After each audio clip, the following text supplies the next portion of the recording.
ATM ಸೇರಬೇಕಾಗಿದ್ದ ಕೋಟಿ ಕೋಟಿ ಹಣ ಸಿಬ್ಬಂದಿ ಪಾಲಾಗಿದೆ. ಹಾಸನದಲ್ಲಿ ಎಟಿಎಂಗೆ ಹಾಕಬೇಕಾಗಿದ್ದಂತಹ ಹಣವನ್ನ ಸಿಬ್ಬಂದಿ ಗುಳುಂ ಮಾಡಿದ್ದಾರೆ. ಎಟಿಎಂಗೆ ಹಣ ತುಂಬುವ ಸಂಸ್ಥೆಯಿಂದಲೇ ಹಣ ಗುಳುಮಾಗಿರೋದು. ಎಟಿಎಂಗೆ ಹಾಕಬೇಕಾದಂತಹ ಹಣ, ಆ ಹಣವನ್ನ ಸಿಬ್ಬಂದಿ ನುಂಗಿದ್ದಾರೆ. ಬರೋಬ್ಬರಿ 3,40,28,000 ಹಣ ನಾಪತ್ತೆಯಾಗಿದೆ. ಆಡಿಟ್ ಮಾಡುವಾಗ ಹಣ ದುರುಪಯೋಗ ಆಗಿರೋದು ಬೆಳಕಿಗೆ ಬಂದಿದೆ. ಸಿಎಂಎಸ್ ಸಂಸ್ಥೆಯಲ್ಲಿ ನಡೆದಿರೋ ಭಾರಿ ಗೋಲ್ಮಾಲ್ ಇದು. ಹಾಸನ ಬ್ರಾಂಚ್ ಮ್ಯಾನೇಜರ್ ರಾಜು ದೂರು ಕೊಟ್ಟಿದ್ದಾರೆ. ನಂದೀಶ್ ಮಧುಕುಮಾರ್ ವಿರುದ್ಧ ಹಣ ಕದ್ದಿರೋ ಆರೋಪ ಮಾಡಿರೋದು. 15 ಎಟಿಎಂಗಳಿಗೆ ಹಾಕಬೇಕಾದಂತ 3 ಕೋಟಿ ಹಣ, ಅದನ್ನ ಆರೋಪಿಗಳು ಕದ್ದಿದ್ದಾರೆ. ಹಣ ಜಮೆ ಮಾಡಿದ್ದಾಗಿ ನಕಲಿ ದಾಖಲೆಯನ್ನ ಸೃಷ್ಟಿ ಮಾಡಿದ್ದಾರೆ. ಸಂಸ್ಥೆಗೆ ವಂಚನೆ ಮಾಡಿದ್ದಾರೆ.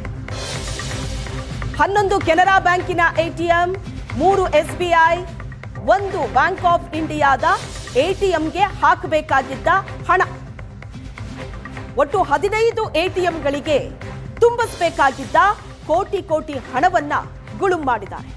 ಒಟ್ಟು 3,40,28,000 ಹಣ ನಾಪತ್ತೆಯಾಗಿರೋದು. ಈ ಹಣ ದುರುಪಯೋಗ ಆಗಿದೆ ಅನ್ನೋದು ಆಡಿಟ್ ಮಾಡುವಾಗ ಗೊತ್ತಾಗಿದೆ. ಆಡಿಟ್ ಮಾಡುವಾಗ ಬೆಳಕಿಗೆ ಬಂದಿದೆ ಈ ಪ್ರಕರಣ. 3,40,28,000 ಹಣ ನಾಪತ್ತೆಯಾಗಿರೋದು. 15 ಎಟಿಎಂಗಳಿಗೆ ಹಾಕಬೇಕಾಗಿದ್ದ ಹಣವನ್ನ ನುಂಗಿರೋದು. ಸಿಎಂಎಸ್ ಸಂಸ್ಥೆಯಲ್ಲೇ ನಡೆದಿರೋ ಭಾರಿ ಗೋಲ್ಮಾಲ್ ಇದು. ಹಾಸನ ಬ್ರಾಂಚ್ ಮ್ಯಾನೇಜರ್ ರಾಜು ದೂರು ಕೊಟ್ಟಿದ್ದಾರೆ. ನಂದೀಶ್ ಮಧುಕುಮಾರ್ ವಿರುದ್ಧ ಹಣ ಕದ್ದಿರೋ ಆರೋಪ ಮಾಡಿರೋದು. ಈಗ ಈ ಪ್ರಕರಣದ ತನಿಖೆ ನಡೀತಾ ಇದೆ. 18th and 19th ಆಡಿಟ್ ಮಾಡಿದಾಗ ಅಲ್ಲಿ ಫಿಸಿಕಲ್ ಕ್ಯಾಶ್ ನಮ್ಮ ಎಟಿಎಂ ಅಲ್ಲಿ ಕಡಿಮೆ ಬಂದಿದೆ.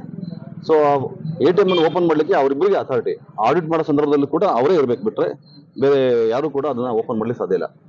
ಒಂದು ವೇಳೆ ಅವ್ರನ್ನ ಚೇಂಜ್ ಮಾಡ್ಬೇಕಂದ್ರೆ ನಮ್ಮ ಸಿಸ್ಟಮ್ ಅಲ್ಲಿ ಅದು ಜನರೇಟ್ ಆಗುತ್ತೆ, ರೆಕಾರ್ಡ್ ಆಗುತ್ತೆ, ಯಾವ ಸಂದರ್ಭದಲ್ಲಿ ಯಾರಿಗೆ ಅದು ಅಸೈನ್ ಆಯ್ತು ಅಂತೇಳಿ ರೆಕಾರ್ಡ್ ಆಗುತ್ತೆ. ಬಟ್ ಅವರಿಬ್ಬರೇ ಕಳೆದ ಹಲವಾರು ವರ್ಷಗಳಿಂದ ಅದನ್ನ ಮಾಡ್ತಾ ಇದ್ದಾರೆ.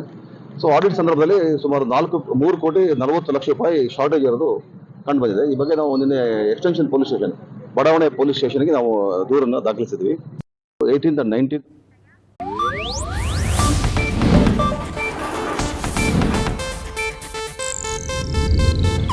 ಇದು ಏಷ್ಯಾನೆಟ್ ನ್ಯೂಸ್ ನೆಟ್ವರ್ಕ್ ಪ್ರಸ್ತುತಿ.